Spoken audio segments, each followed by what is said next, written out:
ಯಾವುದು ಮತ್ತೆ ವ್ಯರ್ಥ? ದೇವರ ನಾಮಕ್ಕೆ ಸ್ತೋತ್ರವಾಗಲಿ. ನನ್ನ ಮಾತು ಇವತ್ತು ಪ್ರಸಂಗಿಗಳ ಪುಸ್ತಕ ತೆಗೆಯೋಣ. ಪ್ರಸಂಗಿಗಳು 1ನೇ ಅಧ್ಯಾಯ 1-2 ವಾಕ್ಯಗಳನ್ನು ಓದಿಕೊಳ್ಳ್ರಿ. ಪ್ರಸಂಗಿಗಳ ಪುಸ್ತಕ 1ನೇ ಅಧ್ಯಾಯ 1.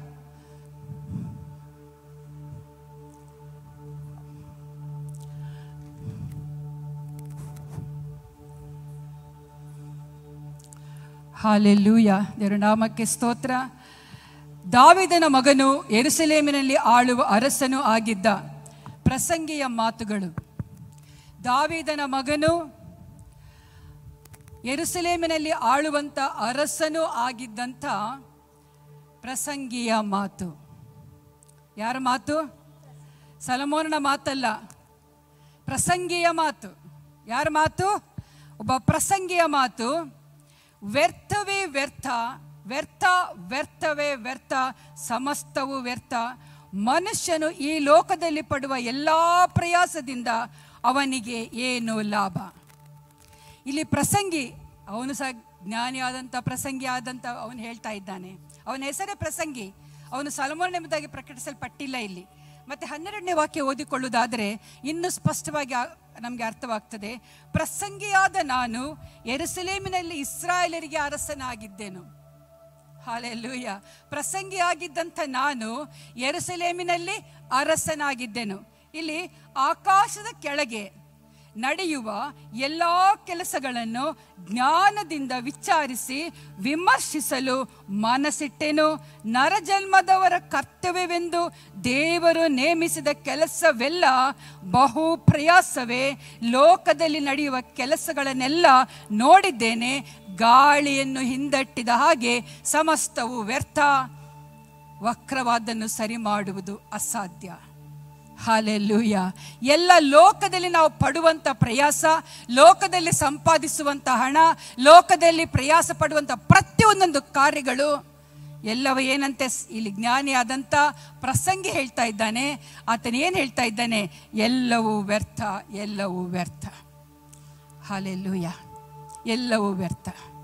ಆರಾಧಿಸುವುದು ವ್ಯರ್ಥವಲ್ಲ, ದೇವರನ್ನು ಸ್ತುತಿಸುವುದು ವ್ಯರ್ಥವಲ್ಲ, ದೇವರನ್ನು ಹೃದಯಪೂರ್ವಕವಾಗಿ ಪ್ರಾರ್ಥಿಸುವುದು ವ್ಯರ್ಥವಲ್ಲ. ನಾನು ಇವತ್ತು ಹೇಳುವಂಥ ಒಂದು ಮಾತೇನೆಂದರೆ, ಲೋಕದಲ್ಲಿ ಪಡುವಂತೆ ಎಲ್ಲ ಪ್ರಯಾಸಗಳು, ಸಂಪಾದನೆ ಆಗಿರಬಹುದು, ಆರೋಗ್ಯ ಆಗಿರಬಹುದು, ಹೆಸರು ಗಳಿಕೆ ಆಗಿರಬಹುದು, ಪ್ರತಿಯೊಂದು ವ್ಯರ್ಥವಾದರೆ ವ್ಯರ್ಥವಾಗದೇ ಇರುವಂಥ ಒಂದು ಸಂಗತಿ ಇದೆ. ಹಾಲೆಲೂಯ. ಇವತ್ತು ನನ್ನ ಪ್ರಸಂಗ ನಿಷ್ಫಲವಾಗುವುದಿಲ್ಲ. ವ್ಯರ್ಥವಾದದ್ದು ನನಗೆ ಹೇಳಿದೆ, ನಿಷ್ಫಲವಾಗದೇ ಇರುವಂಥದ್ದು, ವ್ಯರ್ಥವಾಗದೇ ಇರುವಂಥ ಒಂದು ಸಂಗತಿಗಳನ್ನು ನಾನು ನಿಮ್ಮ ಸನ್ನಿಧಿಯಲ್ಲಿ ಮಾತಾಡಲಿಕ್ಕಿದ್ದೇನೆ. ದೇವರ ನಾಮಕ್ಕೆ ಸ್ತೋತ್ರವಾಗಲಿ. ಲೋಕನ ಸುವಾರ್ತೆ 1ನೇ ಅಧ್ಯಾಯ 37ನೇ ವಾಕ್ಯ ತೆಗೆದು ನಾವು ಓದುವುದಾದರೆ, ಇಲ್ಲಿ ದೂತನು ಮರಿಯಳಿಗೆ ಹೇಳ್ತಾ ಇದ್ದಾನೆ. ದೂತನು ಮರಿಯಳಿಗೆ ಹೇಳುವಂಥದ್ದು, ಮರಿಯಳು ಪವಿತ್ರಾತ್ಮನ ಮೂಲಕವಾಗಿ ಗರ್ಭ ಧರಿಸಿದಾಗ, ಯೇಸುವನ್ನು ಗರ್ಭ ಧರಿಸಿದಾಗ, ಮುಂದೆ ವಾಕ್ಯ ಬರುವಾಗ ಅಲ್ಲಿ ಹೇಳುವಂಥ ಒಂದು ಮಾತೇನೆಂದರೆ, ದೂತನು ಅವಳಿಗೆ ಹೇಳುತ್ತಾ, ದೇವರಿಂದ ಬರುವಂಥ ಮಾತು ಯಾವ ಮಾತಾದರೂ ನಿಷ್ಫಲವಾಗುವುದಿಲ್ಲ ಎಂಬುದಾಗಿ ಹೇಳ್ತಾನೆ. ಯಾರ ವಿಷಯವಾಗಿ ಹೇಳಿದ್ದು? ಎಲಿಜಬೆತ್ ಮತ್ತು ಜಕರಣ್ಯ ಬಗ್ಗೆ ಹೇಳುವಂಥ ಒಂದು ಮಾತಾಗಿದೆ. ಹಲ್ಲೆಲೂಯಾ. ದೇವರಿಂದ ಬರುವಂತೆ ಯಾವ ಮಾತಾದರೂ ನಿಷ್ಫಲವಾಗುವುದಿಲ್ಲ. ದೇವರ ನಾಮಕ್ಕೆ ಸ್ತೋತ್ರವಾಗಲಿ. ಯೆಶಾಯನ ಪುಸ್ತಕ 55ನೇ ಅಧ್ಯಾಯ 10-11 ವಾಕ್ಯ ಓದುವುದಾದರೆ, ನನ್ನ ಬಾಯಿಂದ ಹೊರಟ ಮಾತು ನನ್ನ ಇಷ್ಟಾರ್ಥವನ್ನು ನೆರವೇರಿಸದೆ ಹಿಂದಿರುಗಿ ಬರುವುದಿಲ್ಲ. ಓದಿ ಸಿಸ್ಟರ್, 10 ಮತ್ತು 11.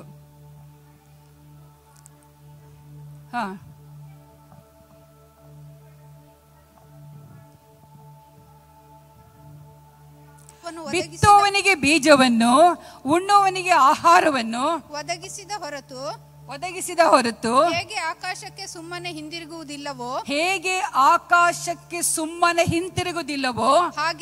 ಹಾಗೆಯೇ ನನ್ನ ಬಾಯಿಂದ ಹೊರಟ ಮಾತು ನನ್ನ ಇಷ್ಟಾರ್ಥವನ್ನು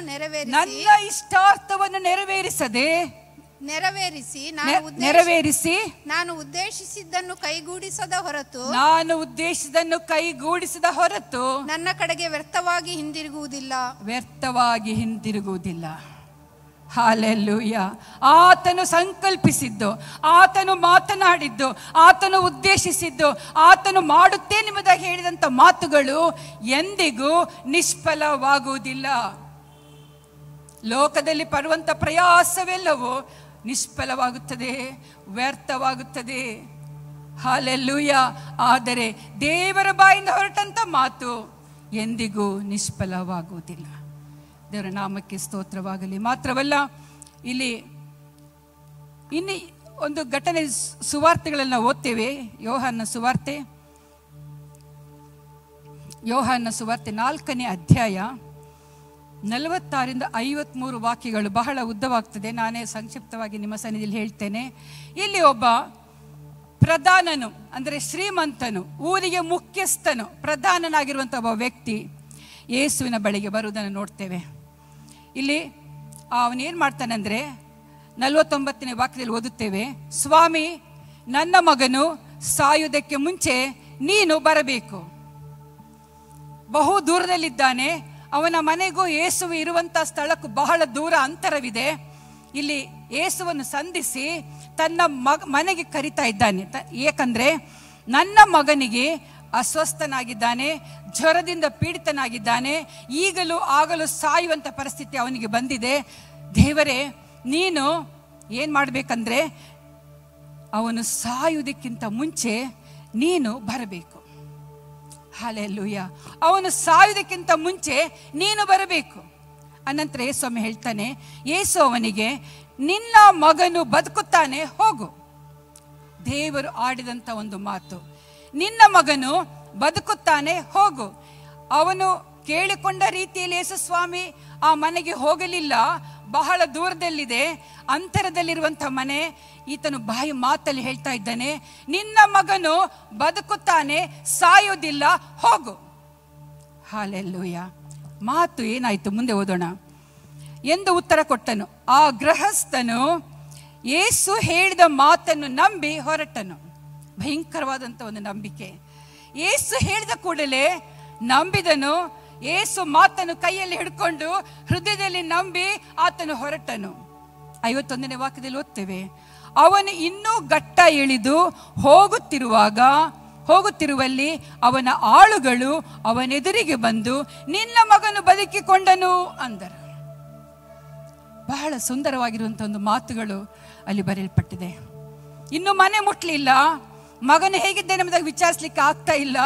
ಆದರೆ ಆಳುಗಳು ಇನ್ನು ದಾರಿಯಲ್ಲಿ ಬರುವಂಥ ಆ ಒಂದು ಪ್ರಧಾನನನ್ನು, ಆ ಐಶ್ವರ್ಯವಂತನನ್ನು ಆಳುಗಳು ಕಂಡು ಹೇಳ್ತಾ ಇದ್ದಾರೆ, ನಿನ್ನ ಮಗನು ಬದುಕಿಕೊಂಡನು.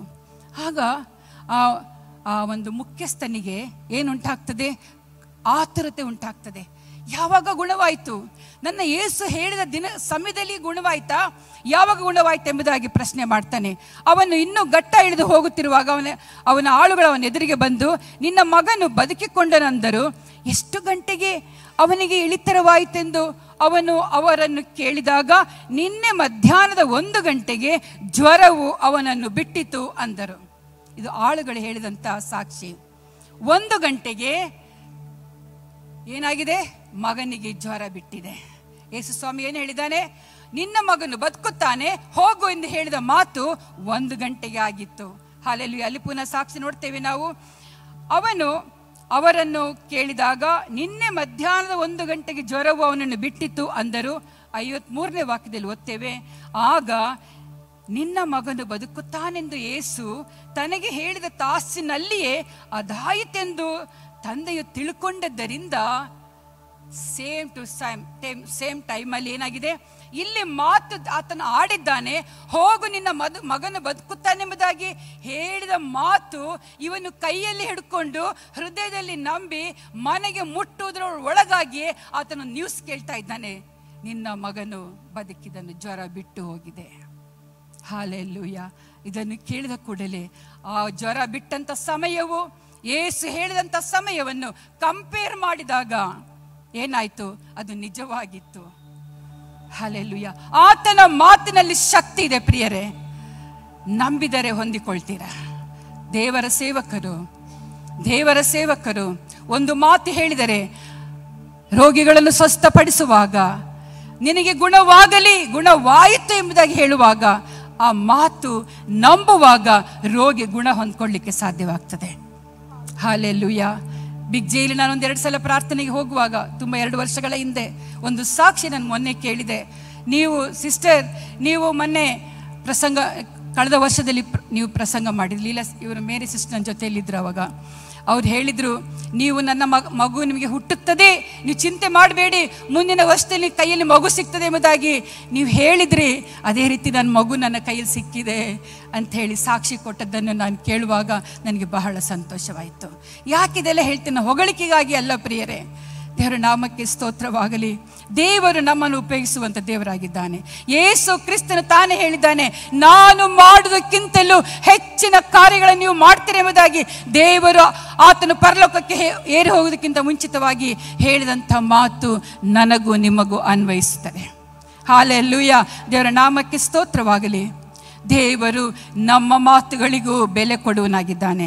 ಒಬ್ಬ ನೀತಿವಂತನ ಮಾತು ನೆರವೇರ್ತದೆ, ಒಬ್ಬ ಪ್ರವಾದಿಯ ಮಾತು ನೆರವೇರ್ತದೆ, ಒಬ್ಬ ಸೇವಕನ ಮಾತುಗಳು ನೆರವೇರ್ತದೆ, ಅಲ್ಲಿ ಅದ್ಭುತವು ನೆರವೇರ್ತದೆ.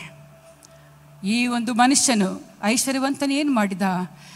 ಮಾತನ್ನು ನಂಬಿದ್ದನ್ನು ಕೈಯಲ್ಲಿ ಹಿಡ್ಕೊಂಡ, ಹೃದಯದಿಂದ ನಂಬಿದ ಪ್ರಿಯರೇ. ಇವರ ನಾಮಕ್ಕೆ ಸ್ತೋತ್ರ. ಇನ್ನು ಮನೆ ಮುಟ್ಟುವುದರೊಳಗಾಗಿಯೇ ಯೇಸು ಹೇಳಿದಂಥ ಮಾತು ನೆರವೇರಿತು. ಸಾಕ್ಷಿ ಕೇಳಿದನು. ಕಡೆಯಲ್ಲೇನಾಯಿತು? ಆಗ ನಿನ್ನ ಮಗನು ಬದುಕುತ್ತಾನೆಂದು ಯೇಸು ತನಗೆ ಹೇಳಿದ ತಾಸಿನಲ್ಲಿಯೇ ಅದಾಯಿತೆಂದು ತಂದೆಯು ತಿಳಿದಿದ್ದರಿಂದ ಅವನು ಅವನ ಮನೆಯವರೆಲ್ಲರೂ ಆತನನ್ನು ನಂಬಿದರು. ಹಾಲೆಲೂಯಾ. ದೇವರ ನಾಮಕ್ಕೆ ಸ್ತೋತ್ರ. ಅದ್ಭುತವು ನಡೆಯಬೇಕು. ನನ್ನ ಮೂಲಕವಾಗಿ ಮಾತ್ರವಲ್ಲ, ಈ ಸಭೆಯ ಪಾಸ್ಟರ್ ಮೂಲಕವಾಗಿ ಅಲ್ಲ, ನಿಮ್ಮೆಲ್ಲರ ಮೂಲಕವಾಗಿಯೂ ಅದ್ಭುತಗಳು ನಡೆಯಬೇಕಾಗಿದೆ. ಎಲ್ಲರನ್ನು ಉಪಯೋಗಿಸಿಕೊಳ್ಳುವಂಥ ದೇವರ ಆತನಾಗಿದ್ದಾನೆ. ಹಾಲೆಲೂಯಾ. ನಂಬಿದರೆ ದೇವರ ಮಹಿಮೆಯನ್ನು ಕಾಣುವೆ ಎಂಬುದಾಗಿ ದೇವರ ವಾಕ್ಯ ನಮ್ಮನ್ನು ಎಚ್ಚರಿಸುವಂಥದ್ದಾಗಿದೆ. ಯಾಕೆ ಈ ಮಾತುಗಳು ಹೇಳಿದೆ ಅಂದರೆ, ಆತನ ಮಾತಿನಲ್ಲಿ ಶಕ್ತಿ ಇದೆ. ಆತನ ಮಾತನ್ನು ಪ್ರಯೋಗಿಸುವಂಥ ಮಾತಿನಲ್ಲಿ ಶಕ್ತಿ ಇದೆ ಪ್ರಿಯರೇ. ನಾವು ಪ್ರಯೋಗಿಸೋಣ. ನಾವು ಕೆಟ್ಟದ್ದನ್ನು ಬಯಸದೆ, ಕೆಟ್ಟದ್ದನ್ನು ಆಲೋಚಿಸದೆ, ಕೆಟ್ಟ ಕಾರ್ಯಗಳಿಗೆ ಮನಸ್ಸಿಡದೆ, ನಮ್ಮ ಗುರಿ, ನಮ್ಮ ಚಿತ್ತ ಏನು? ಇನ್ನೊಬ್ಬರ ಒಳಿತಿಗಾಗಿ, ಇನ್ನೊಬ್ಬರ ಆಶೀರ್ವಾದಕ್ಕೋಸ್ಕರ ಬೇಡಿಕೊಳ್ಳುವಾಗ, ಪ್ರಾರ್ಥಿಸಿರಿ ಎಂದು ಹೇಳುವಾಗ ಪ್ರಾರ್ಥನೆಯ ಹಂಗು ನಮ್ಮಲ್ಲಿದೆ ಪ್ರಿಯರೇ. ನಾವು ಇನ್ನೊಬ್ಬರಿಗಾಗಿ ಪ್ರಾರ್ಥಿಸುವಂಥ ಹಂಗು ನಮ್ಮಲ್ಲಿದೆ.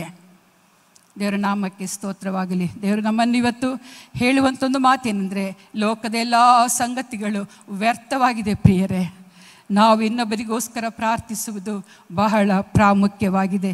ದೇವರ ನಾಮಕ್ಕೆ ಸ್ತೋತ್ರವಾಗಲಿ.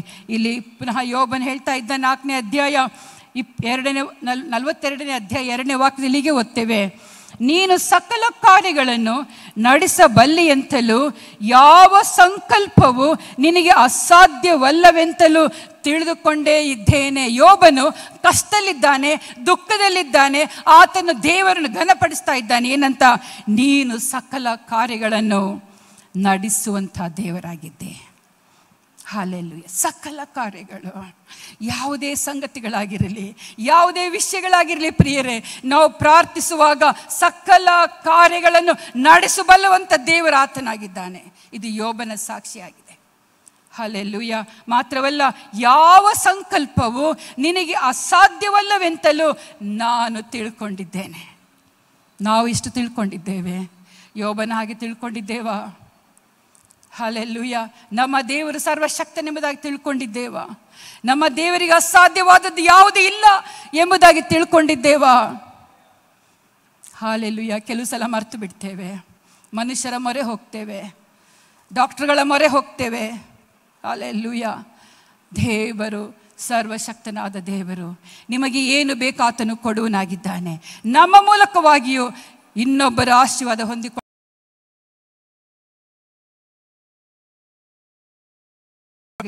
ಆತನಿಗಾಗಿ ಮಾಡುವಂಥ ಯಾವ ಕೆಲಸವೂ ನಿಷ್ಫಲವಾಗುವುದಿಲ್ಲ.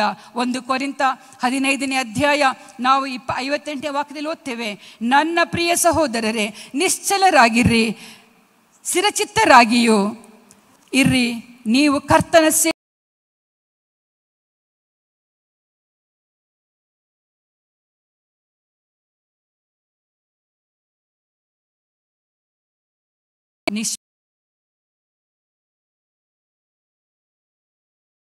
ಮಾಡುವಂಥದ್ದಲ್ಲ ಪ್ರಿಯರೇ.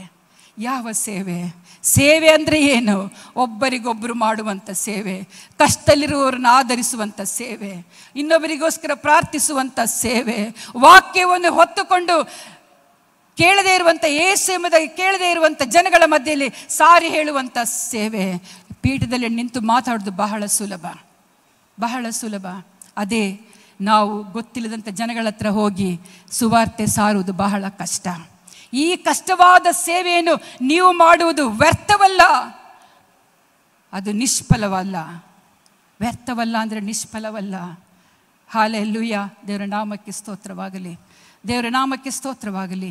ಕರ್ತನಿಗಾಗಿ ನಾನು ಏನಾದರೂ ಮಾಡಬೇಕು, ನಾನು ಏನಾದರೂ ಮಾಡಬೇಕು, ಸಮಥಿಂಗ್, ನಾನು ಏನಾದರೂ ಮಾಡಬೇಕು, ಹಲ್ಲೆಲೂಯಾ ಎಂಬಂಥ ಆಸೆ ನಮ್ಮಲ್ಲಿರುವುದಾದರೆ ಸುವಾರ್ತೆಯನ್ನು ಹೊತ್ತುಕೊಂಡು ಕೇಳದೇ ಇರುವಂಥ ಜನಗಳ ಮಧ್ಯೆ ನಾವು ಹೋಗ್ತೇವೆ ಪ್ರಿಯರೇ. ರೋಗಿಗಳ ಮೇಲೆ ಕೈ ಇಟ್ಟು ಪ್ರಾರ್ಥಿಸ್ತೇವೆ, ದೇವರ ವಾಕ್ಯವನ್ನು ಹಂಚುತ್ತೇವೆ. ಹಲ್ಲೆಲೂಯಾ. ದೇವರ ನಾಮಕ್ಕೆ ಸ್ತೋತ್ರವಾಗಲಿ. ದೇವರು ನಮ್ಮನ್ನು ಇವತ್ತು ಲೋಕದ ಎಲ್ಲ ಸಂಗತಿಗಳು ವ್ಯರ್ಥ, ವ್ಯರ್ಥವೇ ವ್ಯರ್ಥ, ಪ್ರಯಾಸ ವ್ಯರ್ಥ.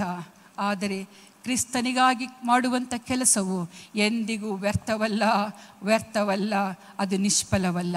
ದೇವರ ನಾಮಕ್ಕೆ ಸ್ತೋತ್ರವಾಗಲಿ.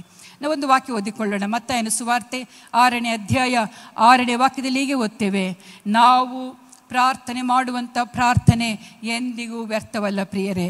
ಸಭೆಯಲ್ಲಿ ಕೂತುಕೊಂಡು ಪ್ರಾರ್ಥನೆ ಮಾಡುವುದು ಬೇರೆ, ದೊಡ್ಡ ಸ್ವರದಿಂದ ಪ್ರಾರ್ಥನೆ ಮಾಡುವುದು ಬೇರೆ. ಒಂದು ವಾಕ್ಯ ಓದಿಕೊಳ್ಳೋಣ. ಓದಿ ಸಿಸ್ಟರ್. 6ನೇ ಅಧ್ಯಾಯ 6ನೇ ವಾಕ್ಯ. ಆದರೆ ನೀನು ಪ್ರಾರ್ಥನೆ ಮಾಡಬೇಕಾದರೆ ನಿನ್ನ ಏಕಾಂತವಾದ ಕೋಣೆಯೊಳಗೆ ಹೋಗಿ ಬಾಗಿಲನ್ನು ಮುಚ್ಚಿಕೊಂಡು ಅಂತರಂಗದಲ್ಲಿಯೂ ಇರುವ ನಿನ್ನ ತಂದೆಗೆ ಪ್ರಾರ್ಥನೆ ಮಾಡು. ಅಂತರಂಗದಲ್ಲಿ ನಡೆಯುವುದನ್ನು ನೋಡುವ ನಿನ್ನ ತಂದೆಯು ನಿನಗೆ ಫಲ ಕೊಡುವನು. ಹಲ್ಲೆಲೂಯಾ. ಇಲ್ಲಿ ಹೇಳ್ತಾ ಉಂಟು, ಸಭಾ ಮಂದಿರಗಳಲ್ಲಿ ಸಭೆಯಲ್ಲಿ ಮಾಡುವಂಥ ಪ್ರಾರ್ಥನೆಗಿಂತಲೂ ವಿಶೇಷವಾದ ಪ್ರಾರ್ಥನೆ ಒಬ್ಬ ಸ್ತ್ರೀಗಾಗಲಿ ಪುರುಷನಾಗಲಿ ದೇವರು ಕೊಟ್ಟಿರುವಂಥದ್ದಾಗಿದೆ. ಏನಂದರೆ, ನಿನ್ನ ಏಕಾಂತವಾದ ಕೋಣೆಯೊಳಗೆ ಹೋಗಿ ಬಾಗಿಲನ್ನು ಮುಚ್ಚಿಕೊಂಡು ಅಂತರಂಗದಲ್ಲಿರುವ ನಿನ್ನ ತಂದೆಗೆ ಪ್ರಾರ್ಥನೆ ಮಾಡು. ಅಂತರಂಗದಲ್ಲಿರುವ ನಿನ್ನ ತಂದೆಗೆ ಪ್ರಾರ್ಥನೆ ಮಾಡಿ. ಎಷ್ಟು ಜನರು ಇವತ್ತು ಬಾಗಿಲುಗಳನ್ನು ಮುಚ್ಚಿಕೊಂಡು ಏಕಾಂತವಾಗಿ ನಿಮ್ಮ ಕುಟುಂಬದ ಆಶೀರ್ವಾದಕ್ಕೋಸ್ಕರ, ನಿಮ್ಮ ವೈಯಕ್ತಿಕ ಆಶೀರ್ವಾದಕ್ಕೋಸ್ಕರ, ಸಭೆಗೋಸ್ಕರ, ದೇಶಕ್ಕೋಸ್ಕರ ಇವತ್ತೆಷ್ಟು ಜನರು ಏಕಾಂತವಾಗಿ ಪ್ರಾರ್ಥನೆ ಮಾಡಿದ್ದೀರಾ? ಬಾಗಿಲು ಮುಚ್ಚಿಕೊಂಡು ಮಾಡಿದ್ದೀರಾ? ದೇವರ ವಾಕ್ಯ ಮಾತು ಸುಳ್ಳಲ್ಲ ಪ್ರಿಯರೇ. ನಾನು ಇಷ್ಟರವರೆಗೂ ಹೇಳಿದಂಥ ಮಾತು, ದೇವರಿಂದ ಬರುವ ಮಾತು ಎಂದಿಗೂ ನಿಷ್ಫಲವಲ್ಲ. ಹಲ್ಲೆಲೂಯಾ. ಇಲ್ಲಿ ಕೋಣೆ ಒಳಗೆ ಹೋಗಿ ಬಾಗಿಲನ್ನು ಮುಚ್ಚಿಕೊಂಡು ಅಂತರಂಗದಲ್ಲಿಯೂ ಇರುವ ನಿನ್ನ ತಂದೆಗೆ ಪ್ರಾರ್ಥನೆ ಮಾಡು. ಹಾಗೆ ಮಾಡಿದ್ರೆ ಏನಾಗ್ತದೆ? ಅಂತರಂಗದಲ್ಲಿ ನಡೆಯುವುದನ್ನು ನೋಡುವ ನಿನ್ನ ತಂದೆಯು ನಿನಗೆ ಫಲ ಕೊಡುವನು, ನಿನಗೆ ಫಲ ಕೊಡುವನು. ನಿನಗೆ ಫಲ ಬೇಕಾ? ಉತ್ತರ ಬೇಕಾ? ಆಶೀರ್ವಾದ ಬೇಕಾ? ನಿನಗೆ ಐಶ್ವರ್ಯ ಬೇಕಾ? ನಿನಗೆ ಸಮಾಧಾನ ಬೇಕಾ? ನಿನಗೆ ಸಂತೋಷ ಬೇಕಾ? ಹಲ್ಲೆಲೂಯಾ. ಇವತ್ತು ಕುಟುಂಬದಲ್ಲಿ ಸಮಾಧಾನ ಇಲ್ಲ, ದೇಶದಲ್ಲಿ ಸಮಾಧಾನವಿಲ್ಲ. ನಾವು ಎಲ್ಲಿ ನೋಡ್ತೇವೆ ಸಮಾಧಾನ ಉಂಟೆಂಬುದಾಗಿ? ಲೋಕದಲ್ಲಿಯೇ ಸಮಾಧಾನವಿಲ್ಲ. ಮನುಷ್ಯರನ್ನು ಹರಿದು ತಿನ್ನುವಂಥ ಮನುಷ್ಯರು ಲೋಕದಲ್ಲಿದ್ದಾರೆ. ಕುಟುಂಬದಲ್ಲಿ ಅಸಮಾಧಾನವನ್ನು ತರುವಂಥ ಕಾರ್ಯಗಳು ನಡೆಯುತ್ತಾ ಇದೆ. ಯಾಕೆ? ಏಕಾಂತ ಪ್ರಾರ್ಥನೆ ಒಬ್ಬ ಮನುಷ್ಯನಲ್ಲಿ ಇಲ್ಲ. ಏಕಾಂತ ಪ್ರಾರ್ಥನೆ ಇಲ್ಲ. ಕುಟುಂಬದಲ್ಲಿ ಫಲ ಹೊಂದಬೇಕಾ? ಮಕ್ಕಳ ಫಲ ಬೇಕಾ? ಹಲ್ಲೆಲೂಯಾ. ಯಾವುದೇ ಫಲ ಬೇಕಾ? ನಿಮಗೆ ಫಲ ಬೇಕಾದರೆ ಏಕಾಂತವಾದ ಪ್ರಾರ್ಥನೆ, ಬಾಗಿಲನ್ನು ಮುಚ್ಚಿಕೊಂಡು, ಕಿಟಕಿಗಳನ್ನು ಮುಚ್ಚಿಕೊಂಡು, ನಿನ್ನ ಸ್ವರವು ಬೇರೆ ಎಲ್ಲೂ ಕೇಳದ ಹಾಗೆ ತಂದೆಯಾದ ದೇವರಿಗೆ ಮಾತ್ರ ನಿನ್ನ ಸ್ವರ ಕೇಳಬೇಕು. ಅಂಥ ಆಸಕ್ತಿಯ ಪ್ರಾರ್ಥನೆ ನಮ್ಮಲ್ಲಿ ಇದ್ದರೆ ಖಂಡಿತವಾಗಿಯೂ ನಮಗೆ ಫಲ ಸಿಗುವಂಥದ್ದಾಗಿದೆ. ಹನ್ನಳು ಹೇಗೆ ಪ್ರಾರ್ಥನೆ ಮಾಡಿದಳು? ಕಿರಿಚಿ ಪ್ರಾರ್ಥನೆ ಮಾಡಲಿಲ್ಲ, ಸಭೆಯಲ್ಲಿ ಪ್ರಾರ್ಥನೆ ಮಾಡಲಿಲ್ಲ, ದೇವಾಲಯಕ್ಕೆ ಹೋದಳು. ಕಣ್ಣೀರು ಮಾತ್ರ ಕಾಣ್ತಾ ಇದೆ, ತುಟಿ ಮಾತ್ರ ಅಲಗುತ್ತಾ ಇದೆ. ಅಂತರಂಗದಲ್ಲಿರುವಂಥ ತಂದೆ ಹತ್ರ ತನ್ನ ದುಃಖವನ್ನು ಹೇಳಿಕೊಂಡಳು. ಹಲ್ಲೆಲೂಯಾ. ಆ ಅಂತರಂಗದಲ್ಲಿರುವ ದುಃಖ ಹೇಳುವಾಗ ಕರ್ತನು ನಿಜವಾಗಿಯೂ ಫಲವನ್ನು ಕೊಡುವನಾಗಿದ್ದಾನೆ. ಹಲ್ಲೆಲೂಯಾ. ಎಷ್ಟು ಜನ ನಂಬ್ತೀರಾ ಇದನ್ನು? ನಂಬುವವರು ಎಲ್ಲರೊಂದು ಹಲ್ಲೆಲೂಯಾ ಹೇಳ್ರಿ. Hallelujah, hallelujah. ದೇವರ ನಾಮಕ್ಕೆ ಸ್ತೋತ್ರವಾಗಲಿ. ಮತ್ತೆ ಓದ್ತೇವೆ ನಾವು ಇಲ್ಲಿ ಗಲಾತ್ಯ ಪತ್ರಿಕೆ 2ನೇ ಅಧ್ಯಾಯ 2ನೇ ವಾಕ್ಯದಲ್ಲಿ ಓದ್ತೇವೆ, ಕರ್ತನ ಸೇವೆಯಲ್ಲಿ ಪಡುವಂಥ ಪ್ರಯಾಸ ಅದು ವ್ಯರ್ಥವಾಗುವುದಿಲ್ಲ. ಕರ್ತನಿಗಾಗಿ ಮಾಡುವಂಥ ಯಾವ ಕೆಲಸವೂ ವ್ಯರ್ಥವಲ್ಲ, ಪ್ರಾರ್ಥನೆ ವ್ಯರ್ಥವಲ್ಲ, ಫಲ ಸಿಗುವಂಥದ್ದಾಗಿದೆ. ಕರ್ತನ ಸೇವೆಯಲ್ಲಿ ಪಡುವಂಥ ಪ್ರಯಾಸ, ಕಷ್ಟದ ಅನುಭವ ಅದು ವ್ಯರ್ಥವಲ್ಲ. ಓದಿಕೊಳ್ಳಿ ಸಿಸ್ಟರ್. ಗಲಾತ್ಯ 2:2.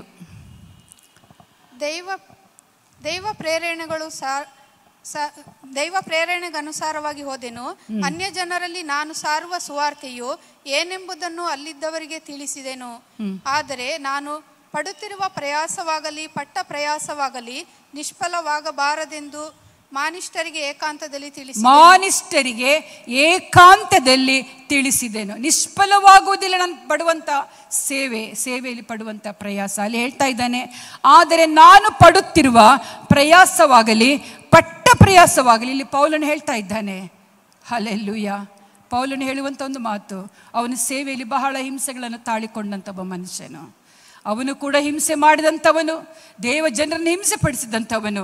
ಆತನ ರಕ್ಷಣೆ ಅನುಭವಕ್ಕೆ ಬಂದ ನಂತರ ಆತನಿಗೆ ಹಿಂಸೆಗಳು ಆತನು ಸಹಿಸಿಕೊಳ್ಳುವುದಕ್ಕಾಗಿ ಬಲ ಸಿಕ್ಕಿದ್ದು ಯಾವಾಗ ಅಂದರೆ, ಆತನು ಹಿಂಸೆ ಪಡಿಸಿ ಆತನು ರಕ್ಷಣೆ ಅನುಭವಕ್ಕೆ ಬಂದ ನಂತರವೇ ಆತನಿಗೆ ಹಿಂಸೆಯನ್ನು ಸಹಿಸಿಕೊಳ್ಳುವಂಥ ಒಂದು ಗುಣ, ಒಂದು ಶಕ್ತಿ ಆತನಿಗೆ ಸಿಕ್ಕಿತು. ಪ್ರಿಯರೇ, ದೇವರ ನಾಮಕ್ಕೆ ಸ್ತೋತ್ರ. ಸೌಲನೇ ಪೌಲನಾಗಿ ಮಾರ್ಪಟ್ಟನು. ಹಲ್ಲೆಲೂಯಾ, ದೇವರ ನಾಮಕ್ಕೆ ಸ್ತೋತ್ರ. ಇಲ್ಲಿ ಏನು ಆತನು ಹೇಳ್ತಾ ಇದ್ದಾನೆ, ಸೇವೆಯಲ್ಲಿ ಪಡುವಂಥ ಪ್ರಯಾಸ. ಏನು ಪ್ರಯಾಸ ಬರ್ತದೆ? ದೂರ ನಡ್ಕೊಂಡು ಹೋಗ್ಬೋದು, ಚಪ್ಪಲಿಲ್ಲದೆ ನಡಿಬಹುದು, ಅಂಗಿ ಇಲ್ಲದೆ ಸೇವೆಗಾಗಿ ಹೋಗಬಹುದು. ಹಲ್ಲೆಲೂಯಾ. ಹಣವಿಲ್ಲದೆ ನಾವು ಜೀವಿಸಬಹುದು. ದೇವರ ನಾಮಕ್ಕೆ ಸ್ತೋತ್ರ. ಎಷ್ಟೋ ಜನರು ಬೇರೆ ದೇಶಗಳಿಂದ ಈ ದೇಶಕ್ಕೆ ಬಂದು ಅವರು ಎಷ್ಟು ಕಷ್ಟಪಟ್ಟು ಸೇವೆಯನ್ನು ಮಾಡಿದ್ದಾರೆ. ಎಷ್ಟೋ ಮಿಷನರಿಗಳು ಸುವಾರ್ತೆಯನ್ನು ಅವರು ಸಾರದಿದ್ದರೆ ನಮಗೆ ಎಲ್ಲಿ ಈ ದೇಶದಲ್ಲಿ ಸುವಾರ್ತೆ ಸಿಗ್ತಿತ್ತು? ಹಲ್ಲೆಲೂಯಾ. ಅವರು ಪಟ್ಟ ಪ್ರಯಾಸಗಳು ಎಷ್ಟೋ ವಿಧವಾದ ರೀತಿಯಲ್ಲಿದೆ. ಅದೇ ರೀತಿಯಲ್ಲಿ ಪೌಲನು ಹೇಳ್ತಾ ಇದ್ದಾನೆ, ನಾನು ಪಡುತ್ತಿರುವ ಪ್ರಯಾಸವಾಗಲಿ ಪಟ್ಟ ಪ್ರಯಾಸವಾಗಲಿ ಅದು ಎಂದಿಗೂ ನಿಷ್ಫಲವಾಗುವುದಿಲ್ಲ. ಈಗ ಪಡುತ್ತಿರುವಂಥದ್ದು, ಹಿಂದೆ ಪಟ್ಟದ್ದು ಎಂದಿಗೂ ವ್ಯರ್ಥವಾಗುವುದಿಲ್ಲ. ಹಲ್ಲೆಲೂಯಾ, ದೇವರ ನಾಮಕ್ಕೆ ಸ್ತೋತ್ರವಾಗಲಿ. ಮಾನಿಷ್ಠರಿಗೆ ಒಳ್ಳೆಯ ಜನರಿಗೆ, ದೇವರನ್ನು ಅಂಗೀಕರಿಸುವಂಥ ಮನಸ್ಸುಳ್ಳ ಜನರಿಗೆ ಏಕಾಂತದಲ್ಲಿ ನಾನು ತಿಳಿಸಿದೆನು. ಒಬ್ಬೊಬ್ಬರಿಗೆ ನಾನು ವಿಷಯವನ್ನು ತಿಳಿಸಿದ್ದೇನೆ. ಸಭೆಯಾಗಿ ತಿಳಿಸಿದೆ ಎಂಬುದಾಗಿ ಇಲ್ಲ, ಗುಂಪಿಗೆ ತಿಳಿಸಿದೆ ಎಂಬುದಾಗಿ ಇಲ್ಲ. ನಿಮ್ಮ ಜೊತೆಯಲ್ಲಿ ಕೆಲಸ ಮಾಡುವಂಥ ಒಬ್ಬನಿಗೆ ಏಕಾಂತದಲ್ಲಿ ನಿಮ್ಮ ಸುವಾರ್ತೆಯನ್ನು ಸಾರಿರಿ. ಹೇಗೆ ರಕ್ಷಣೆ ಹೊಂದಿದಿರಿ, ಹೇಗೆ ಯೇಸು ಎಂಥವನು, ಯಾಕಾಗಿ ಲೋಕಕ್ಕೆ ಬಂದನು, ಕ್ರಿಸ್ಮಸ್ ಅಂದರೆ ಏನು, ಯಾಕೆ ಯೇಸ್ವಾಮಿ ಲೋಕಕ್ಕೆ ಬಂದನು, ಏಕಾಂತವಾಗಿ ಯೇಸುವಿನ ವಿಷಯವಾಗಿ ತಿಳಿಸಿರಿ. ಇಲ್ಲಿ ಪೌಲನು ಅದೇ ಹೇಳ್ತಾ ಇದ್ದಾನೆ, ಮಾನಿಷ್ಠರಿಗೆ ಏಕಾಂತದಲ್ಲಿ ತಿಳಿಸಿದೆನು. ಹಲ್ಲೆಲೂಯಾ. ಕರ್ತನ ಸೇವೆಯಲ್ಲಿ ಪಡುವಂಥ ಪ್ರಯಾಸ ಎಂದಿಗೂ ವ್ಯರ್ಥವಲ್ಲ. ಆಗ ನೀವು ಹೇಳುವಾಗ ನಿಮ್ಮನ್ನು ಅಲ್ಲಗಳಿಬಹುದು, ನಿಮಗೆ ಹಿಂಸೆ ಕೊಡಬಹುದು. ಆ ಹಿಂಸೆ ನಿಷ್ಫಲವಾಗುವುದಿಲ್ಲ ಎಂಬುದಾಗಿ ತಿಳಿದು ಏಕಾಂತದಲ್ಲಿ ವೈಯಕ್ತಿಕವಾಗಿ ಒಬ್ಬೊಬ್ಬರಿಗೆ ಸುವಾರ್ತೆಯನ್ನು ಸಾರಿದನು. ಪ್ರಿಯರೇ, ದೇವರ ನಾಮಕ್ಕೆ ಸ್ತೋತ್ರ. ದೇವರ ಮಾತು ಎಂದಿಗೂ ನಿಷ್ಫಲವಲ್ಲ, ಪ್ರಾರ್ಥನೆ ನಿಷ್ಫಲವಲ್ಲ, ಆತನಿಗಾಗಿ ಮಾಡುವಂಥ ಸೇವೆ ನಿಷ್ಫಲವಲ್ಲ. ಏಕಾಂತದಲ್ಲಿ ತಿಳಿಸುವಂಥ ಸೇವೆ ಅದು ಬಹಳ ಮುಖ್ಯವಾದದ್ದು. ದೇವರ ನಾಮಕ್ಕೆ ಸ್ತೋತ್ರ. ಕೆಲವರು ವಾಗ್ವಾದ ಮಾಡ್ತಾರೆ, ಕೆಲವರು ಅಲ್ಲಗಳಿತಾರೆ, ಕೆಲವರು ನಿಮ್ಮನ್ನು ತುಚ್ಛೀಕರಿಸ್ತಾರೆ, ಅಂದರೆ ಅಸಹ್ಯ ಪಡ್ತಾರೆ. ಇದ್ದರೂ ಕೂಡ ಏಕಾಂತದಲ್ಲಿ ನಿಮ್ಮ ಸುವಾರ್ತೆ ನೀವು ಸಾರಬೇಕು. ನಾನು ಸಿಂಧಿನವರಿಗೆ ಇಲ್ಲಿಂದ ಬಸ್ನಲ್ಲಿ ಪ್ರಯಾಣ ಮಾಡ್ತಾ ಹೋಗುತ್ತಾ ದಾರಿಯಲ್ಲಿ ನಾನು ಸುಮ್ಮನೆ ಹೋಗಲಿಲ್ಲ. ಜನರು ನಮ್ಮನ್ನು ನೋಡುವಾಗ ಅವರಿಗೆ ಆಶ್ಚರ್ಯ ಕಾಣ್ತಾ ಇತ್ತು. ಪ್ರಯಾಣ ಮಾಡುವಾಗ ತುಂಬ ಆಶ್ಚರ್ಯ ಜನರಿಗೆ, ಅಲ್ಲಿರೋ ಹಳ್ಳಿ ಜನಗಳು, ಅವ್ರನ್ನೆಲ್ಲ ನಾನು ನೋಡಬೇಕು, ಅವ್ರು ಹೇಗೆ ಹೋಗ್ತಾರೆ ಬಸ್ಸಲ್ಲಿ ಎಂಬುದಾಗಿ ನೋಡಬೇಕಂತಲೇ ನಾನು ಫ್ರೀ ಬಸ್ಸಲ್ಲಿ ಹೋಗಿದ್ದೆ, ಗೌರ್ಮೆಂಟ್ ಬಸ್ಸಲ್ಲಿ. ದಾರಿಯಲ್ಲಿ ಅನೇಕ ಬಸ್ಸುಗಳು ನಾನು ಚೇಂಜ್ ಮಾಡಬೇಕಾಯಿತು. ಹಲ್ಲೆಲೂಯಾ. ಪ್ರತಿಯೊಬ್ಬರ ಸಂಗಡ ನಮ್ಮನ್ನು ನೋಡುವಾಗ ಅವರೇ ಕ್ವಶನ್ ಮಾಡ್ತಿದ್ರು, ನೀವು ಎಲ್ಲಿಗೆ ಹೋಗ್ತೀರಾ, ಯಾಕೆ ಹೋಗ್ತೀರಾ, ಎಲ್ಲಿಗೆ ಹೋಗ್ತಾ ಇದ್ದೀರಾ? ನಮ್ಮನ್ನು ನೋಡುವಾಗ ಅವರು ಆಶ್ಚರ್ಯ ಆಗ್ತಾ ಇತ್ತು. ಯಾಕಂದರೆ ಏನೋ ದೇವರ ಒಂದು ಪ್ರಭಾವ, ಒಂದು ರೀತಿಯ ಒಂದು ಗೌರವ ಕೊಡುವಂಥ ಆ ಸ್ಥಾನ ನಮಗೆ ಅವರು ಕೊಟ್ಟು ಮಾತಾಡ್ತಾ ಇದ್ರು. ದೇವರ ನಾಮಕ್ಕೆ ಸ್ತೋತ್ರವಾಗಲಿ. ಒಂದು ಹೆಂಗಸು ನನ್ನ ಹತ್ರ ಕೇಳಿದ್ಲು, ನೀವೆಲ್ಲಿಗೆ ಹೋಗ್ತಾ ಇದ್ದೀರಾ? ನಾನು ಈ ಥರ ಸಿಂಧನೂರಿಗೆ ಹೋಗ್ತಾ ಇದ್ದೇನೆ. ಎಷ್ಟು ಬಸ್ ಚೇಂಜ್ ಮಾಡಿದ್ರಿ? ಇಷ್ಟು ಬಸ್ಸು ಚೇಂಜ್ ಮಾಡಿದೆ ಅಂತೆಲ್ಲ ಹೇಳಿದೆ. ನೀವು ಯಾಕೆ ಹೋಗ್ತಿದ್ದೀರಾ? ಅಲ್ಲಿ ಫಂಕ್ಷನ್ ಇದೆಯಾ? ಅಲ್ಲಿ ಕೂಟ ಎಂತ ಉಂಟಲ್ಲಿ ಕೇಳಿದರು. ಹಬ್ಬ ಇದೆಯಾ? ಇಲ್ಲ, ನನ್ನ ಮಗ ಇದ್ದಾನೆ ಅಂತ ಹೇಳಿದೆ. ಆತ್ಮೀಕ ಮಗನು ಹಾಲೆಲೂಯಾ ಇದ್ದಾನೆ ಅಂತ ನಾನು ಹೇಳಿದಾಗ ಹೌದಾ, ಏನುಂಟಲ್ಲಿ ವಿಶೇಷ? ಏನಿಲ್ಲ, ಅವ್ರು ಏನು ಮಾಡ್ತಾ ಇದ್ದಾರೆ? ಅವ್ರು ಚರ್ಚ್ ಪ್ರೀಸ್ಟ್ ಆಗಿದ್ದಾರೆ. ಹೌದಾ, ನೀವು ಚರ್ಚ್ ಪ್ರೀಸ್ಟಾ? ಚರ್ಚಿದು ಅಯ್ಯನ? ಚರ್ಚ್ ಅಂದರೆ ಕ್ರಿಶ್ಚಿಯನ್ ಅವ್ರದ್ದಾ? ಹೌದು. ಎಲ್ಲ ಕ್ವಶನ್ ಮಾಡಿದರು. ಕ್ವಶನ್ ಮಾಡಿದಾಗ ನಾನು ಹೇಳಿದೆ, ಸಾಕ್ಷಿಗಾಗಿ ನಮ್ಮ ವಿನೋದ್ ಇದ್ದಾರೆ, ಅವರು ನಾನಿಬ್ಬರು ಹೋಗಿದ್ದೇವೆ. ಅವ್ರ ಎದುರಿಗೆ ನನ್ನ ಎದುರಿಗೆ ಇದೆಲ್ಲ ಮಾತುಗಳಾಗ್ತಾ ಇದೆ. ಅಲ್ಲೆಲ್ಲೂಯ್ಯ. ನಾನು ಹೇಳಿದೆ, ಹೌದು, ಅವರು ಯೇಸುವನ್ನು ಸಾರ್ತಾರೆ. ಯೇಸು ನಮ್ಮ ದೇವರು, ಯೇಸು ಲೋಕರಕ್ಷಕನು. ಅವ್ರಿಗೊಂದು ಸಣ್ಣ ಸುವಾರ್ತೆ ನಾನು ಹೇಳಿದೆ. ಹಾಲೆಲ್ಲೂಯ್ಯ. ದೇವರ ನಾಮಕ್ಕೆ ಸ್ತೋತ್ರವಾಗಲಿ. ಎಲ್ಲಿ ಕೂತರು, ಎಲ್ಲಿ ನಿಂತರು ಸುವಾರ್ತೆಯನ್ನು ಸಾರುವುದಕ್ಕಾಗಿ ನಾವು ಯಾವಾಗಲೂ ಸಿದ್ಧರಾಗಿರಬೇಕು. ನಮ್ಮ ಬಾಯಲ್ಲಿ ಸುವಾರ್ತೆ ಅಲ್ಲದೆ ಮತ್ತೊಂದು ಬರಬಾರದು. ದೇವರ ನಾಮಕ್ಕೆ ಸ್ತೋತ್ರ. ಅನೇಕ ಘಟನೆಗಳು, ನಾವು ಹೋಗುವಂಥ ಪ್ರಯಾಣದಲ್ಲಿ ನಾವು ಎಷ್ಟು 14 ತಾಸು ತನಕ ನಾವು ಪ್ರಯಾಣ ಮಾಡಿದ್ದೇವೆ. ಆ ಪ್ರಯಾಣದಲ್ಲಿ ದೇವರು ಒಬ್ಬೊಬ್ಬರ ಸಂಗಡ ಮಾತನಾಡಿದಂಥ ಸಂಗತಿ ಹೇಳ್ತಾ ಹೋದರೆ ನಂಗೆ ಟೈಮಾಗಿ ಹೋಗ್ತದೆ. ನಾನು ಅದೆಲ್ಲ ಹೇಳ್ತಾ ಹೋಗಲ್ಲ. ಒಂದೇ ಒಂದು ಸಂಗತಿ ನಾನು ಹೇಳಿದೆ ಅಷ್ಟೇ. ದೇವರ ನಾಮಕ್ಕೆ ಸ್ತೋತ್ರ. ಇಲ್ಲಿ ದೇವರ ಸೇವೆಯಲ್ಲಿ ಪಡುವಂಥ ಪ್ರಯಾಸ, ಏಕಾಂತದಲ್ಲಿ ತಿಳಿಸುವಂಥ ಸೇವೆ ಎಂದಿಗೂ ನಿಷ್ಫಲವಾಗುವುದಿಲ್ಲ. ಹಾಲೆಲೂಯ. ದೇವರ ನಾಮಕ್ಕೆ ಸ್ತೋತ್ರವಾಗಲಿ. ಇಲ್ಲಿ ಒಂದು ವಾಕ್ಯ, ಉಪವಾಸ ಪ್ರಾರ್ಥನೆ ಕೂಡ ಅದು ನಿಷ್ಫಲವಲ್ಲ.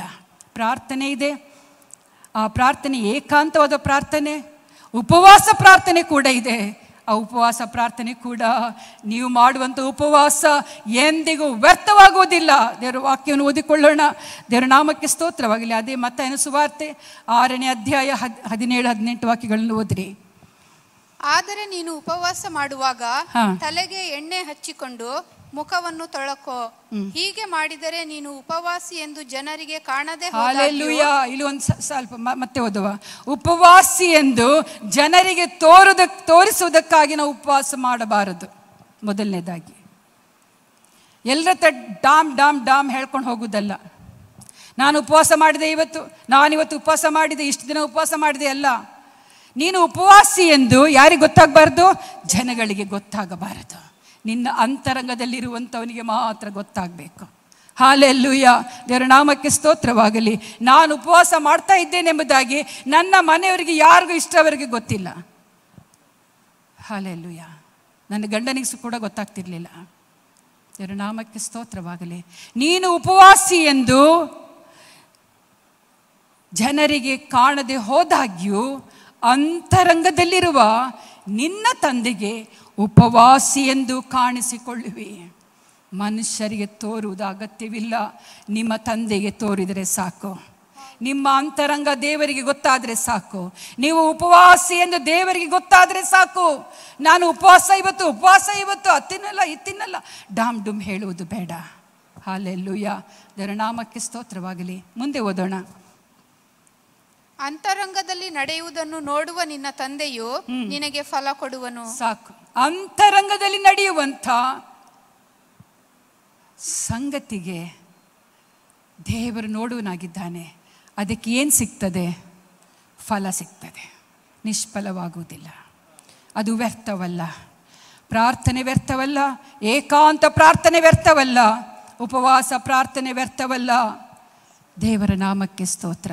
ಅದರಲ್ಲಿ ಕಂಡೀಷನ್ಗಳು ಕೂಡ ಇದೆ. ಏಕಾಂತ ಪ್ರಾರ್ಥನೆ, ಬಾಗಿಲು ಮುಚ್ಚಿಕೊಂಡು ಪ್ರಾರ್ಥನೆ ಮಾಡುವಂಥದ್ದು, ಇನ್ನೊಬ್ಬರಿಗೆ ಗೊತ್ತಾಗದ ಹಾಗೆ, ನಿನ್ನ ಅಂತರಂಗದಲ್ಲಿರುವಂಥ ತಂದೆಗೆ ಮಾತ್ರ ಗೊತ್ತಾಗುವಂಥದ್ದು. ಇದು ದೇವರ ವಾಕ್ಯ ಹೇಳ್ತಾ ಇದೆ, ನಾನಲ್ಲ ಹೇಳ್ತಾ ಇರೋದು. ದೇವರ ನಾಮಕ್ಕೆ ಸ್ತೋತ್ರ.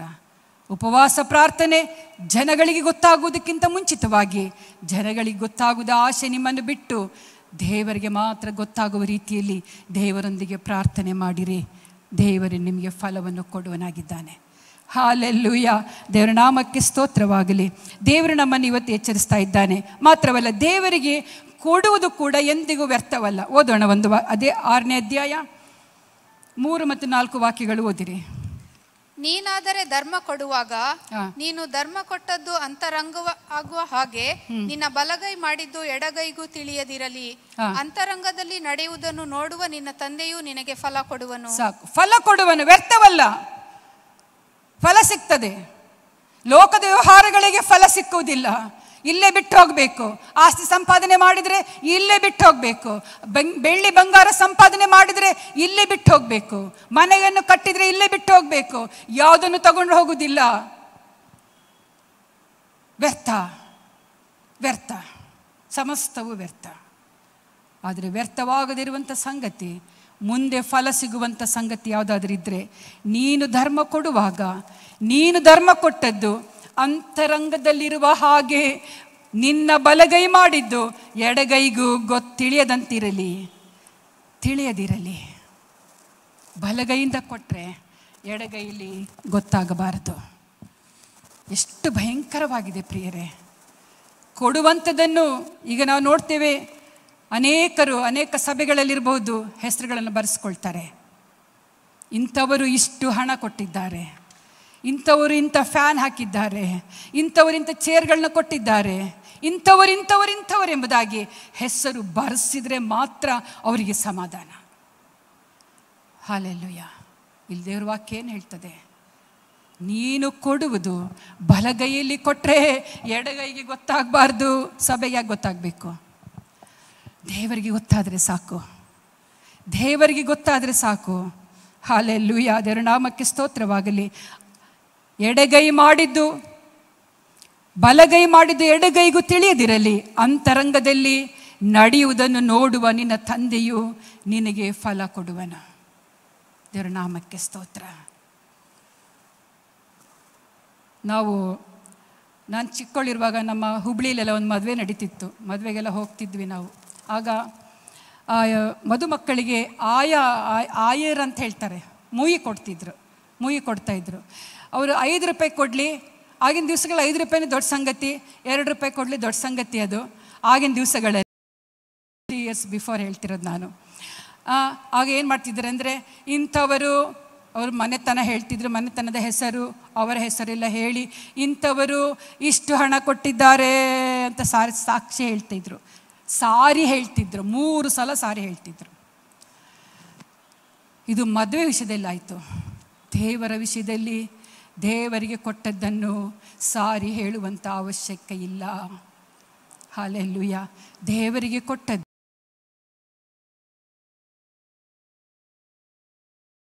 ಗೊತ್ತಿರಬಾರ್ದು ಅಂತ ದೇವರ ವಾಕ್ಯ ಹೇಳ್ತದೆ. ಹಲ್ಲೆಲೂಯಾ. ದೇವರ ನಾಮಕ್ಕೆ ಸ್ತೋತ್ರವಾಗಲಿ. ಇಲ್ಲಿ ಯೆಶಾಯನ ಪುಸ್ತಕ 55ನೇ ಅಧ್ಯಾಯ 10-11 ವಾಕ್ಯಗಳು ಓದುವುದಾದರೆ, ಆತನು ಇನ್ನೂ ಸ್ಪಷ್ಟಪಡಿಸ್ತಾ ಇದ್ದಾನೆ. ಆತನ ಬಾಯಿಂದ ಹೊರಟಂತೆ ಯಾವ ಮಾತು ಕೂಡ ತನ್ನ ಇಷ್ಟಾರ್ಥಗಳನ್ನು ನೆರವೇರಿಸಿ ತಾನು ಉದ್ದೇಶಿಸಿದನ್ನು ಕೈಗೂಡಿಸಿದ ಹೊರತು ನನ್ನ ಕಡೆಗೆ ವ್ಯರ್ಥವಾಗಿ ಬರುವುದಿಲ್ಲ. ಆತನ ಇಷ್ಟ ನಮ್ಮಲ್ಲಿ ನೆರವೇರಿಸೋನಾಗಿದ್ದಾನೆ. ಆತನ ಉದ್ದೇಶ ನನ್ನಲ್ಲಿ ಮತ್ತು ನಿಮ್ಮಲ್ಲಿ ಆತ ನೆರವೇರಿಸೋನಾಗಿದ್ದಾನೆ. ಹಲ್ಲೆಲೂಯಾ. ಅದಕ್ಕೆ ನಾವು ತಯಾರಾಗಿರಬೇಕು, ಸಿದ್ಧರಾಗಿರಬೇಕು. ನನ್ನ ಮೂಲಕವಾಗಿ ಆತನ ಇಷ್ಟಾರ್ಥಗಳು ನಾವು ಅದಕ್ಕೆ ಓಗೊಡಬೇಕು.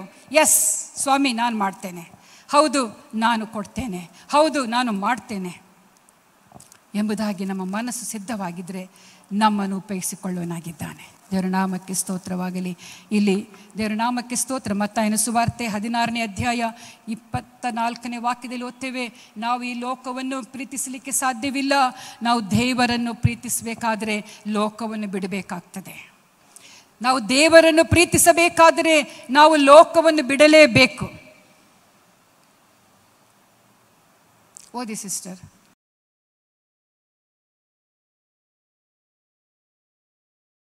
ಮನಸ್ಸಿದ್ದರೆ, ಆತನ ಹಿಂದೆ ಬರುವುದಕ್ಕೆ ಮನಸ್ಸಿದ್ರೆ ಅವನು ತನ್ನನ್ನು ನಿರಾಕರಿಸಿ ತನ್ನ ಶಿಲುಬೆಯನ್ನು ಹೊತ್ತುಕೊಂಡು ನನ್ನ ಹಿಂದೆ ಬರಲಿ. ತನ್ನ ಪ್ರಾಣವನ್ನು ಉಳಿಸಿಕೊಳ್ಳಬೇಕೆಂದಿರುವವನು ಅದನ್ನು ಕಳಕೊಳ್ಳುವನು. ಆದರೆ ನನ್ನ ನಿಮಿತ್ತವಾಗಿ ತನ್ನ ಪ್ರಾಣವನ್ನು ಕಳಕೊಂಡವನು ಅದನ್ನು ಪ್ರೀತಿಸದೆ, ವ್ಯರ್ಥವಾದ ಸಂಗತಿಗಳನ್ನು ಪ್ರೀತಿಸದೆ, ವ್ಯರ್ಥವಾದ ಸಂಗತಿಗಳಿಗೆ ಹೆಚ್ಚಿನ ಸಮಯವನ್ನು ಕೊಡದೆ, ದೇವರ ಸನ್ನಿಧಿಯಲ್ಲಿ ಹೆಚ್ಚಿನ ಸಮಯವನ್ನು ಕೊಡೋಣ. ದೇವರ ಸನ್ನಿಧಿಯಲ್ಲಿ ಹೆಚ್ಚಿನ ಸಮಯವನ್ನು ಕೊಡೋಣ. ನನ್ನ ಸಮಯ ಮುಗಿಲಿಕ್ಕೆ ಬಂತು, ನಾನೇ ಮುಗಿಸ್ತಾ ಇದ್ದೇನೆ. ದೇವರ ನಾಮಕ್ಕೆ ಸ್ತೋತ್ರ. ಮೊದಲನೇದಾಗಿ ನಾವೇನು ಮಾಡಬೇಕು? ನಾವೇನು ತಿಳಿಬೇಕು? ಲೋಕದ ಎಲ್ಲ ಸಂಗತಿಗಳು ವ್ಯರ್ಥ. ಹೇಳಿ ಎಲ್ಲರೂ, ಲೋಕದ ಏನೇ ಸಂಗತಿಗಳು ವ್ಯರ್ಥ. ಸಂಪಾದನೆ ವ್ಯರ್ಥ, ಆರೋಗ್ಯ ವ್ಯರ್ಥ.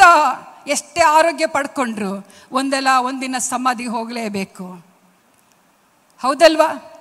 ಯಾರಾದರೂ ಶಾಶ್ವತವಾಗಿರ್ಲಿಕ್ಕಿದ್ದಾರಾ? ಡಾಕ್ಟ್ರುಗಳೇ, ಎಷ್ಟೋ ಡಾಕ್ಟ್ರುಗಳು ಚಿಕ್ಕ ವಯಸ್ಸಲ್ಲೇ ಸಾವನ್ನಪ್ಪುತ್ತಾ ಇದ್ದಾರೆ ಈಗಿನ ದಿವಸಗಳಲ್ಲಿ. ಹೆಸರಿಗೆ ಡಾಕ್ಟರ್ಸ್, ಅವರ ಆರೋಗ್ಯ ಅವ್ರಿಗೆ ಕಾಪಾಡ್ಕೊಳ್ಳಿಕ್ಕೆ ಆಗ್ತಾ ಇಲ್ಲ. ಇನ್ನು ನಮ್ಮ ಆರೋಗ್ಯ ದೇವರ ಸನ್ನಿಧಿಲಿದೆ. ನಮ್ಮ ಉಸಿರು ಕೊಟ್ಟಂಥ ದೇವರು, ನಮಗೆ ಕೊಟ್ಟ ಉಸಿರು ಆತನ ಕೈಯಲ್ಲಿದೆ ಪ್ರಿಯರೇ. ಹಲ್ಲೆಲೂಯಾ. ಆತನೇ ಉಸಿರು ಕೊಟ್ಟವನು, ಆತನೇ ತೆಗೆದುಕೊಳ್ಳುವವನು. ಹಲ್ಲೆಲೂಯಾ. ಆತನ ಕೈಯಲ್ಲಿದೆ. ಡಾಕ್ಟ್ರ್ ಮೊರೆ ಹೋಗುವುದಕ್ಕಿಂತಲೂ ಆತನ ಮೊರೆ ಹೋಗೋಣ. ಅದು ವ್ಯರ್ಥ ಪ್ರಿಯರೇ, ಅದು ವ್ಯರ್ಥ.